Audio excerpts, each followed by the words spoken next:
Narito ang mga nominado para sa Best Vlogger featuring informative and educational vlog.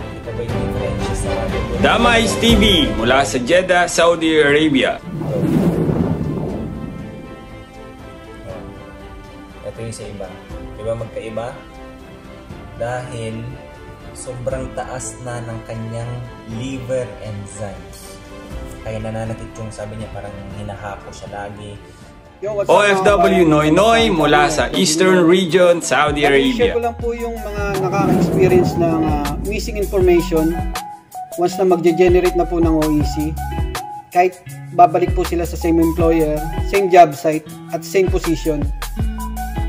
Bali, Payong kaibigan mula sa Medina. Importante sa akin every time na babiyahe po ako na nakalagay po lahat ng aking travel documents, di ba? Sa isang file case. Ganito po siya, guys. Para po intact po yung ating mga dokumento at hindi po kalat-kalat. Rods TV mula sa Riyadh Region, Saudi Arabia. Anong babayaran? Ano yung dapat dalhin at yung mga bawal doon sa pagsasagawa ng yung biometrics procedures? Saan nga ba ang biometrics, mga kabangers? Ang biometrics po ay ginagamit po ito para po sa visa stamping para po makapasok kayo dito sa Saudi Arabia.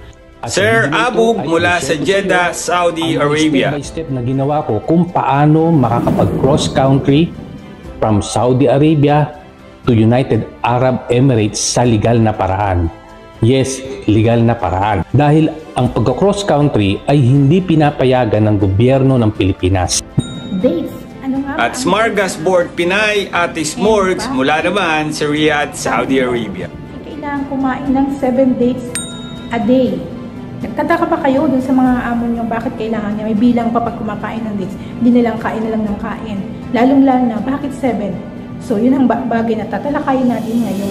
Nominees will be judged and will be voted by the FSCC Board of Members and will be announced on November, followed by the top 100 vloggers on December. And there you have it. Congratulations for the nominees. And this is Story Anyone. Mabuhay ang mga Filipinong vlogger sa Saudi Arabia.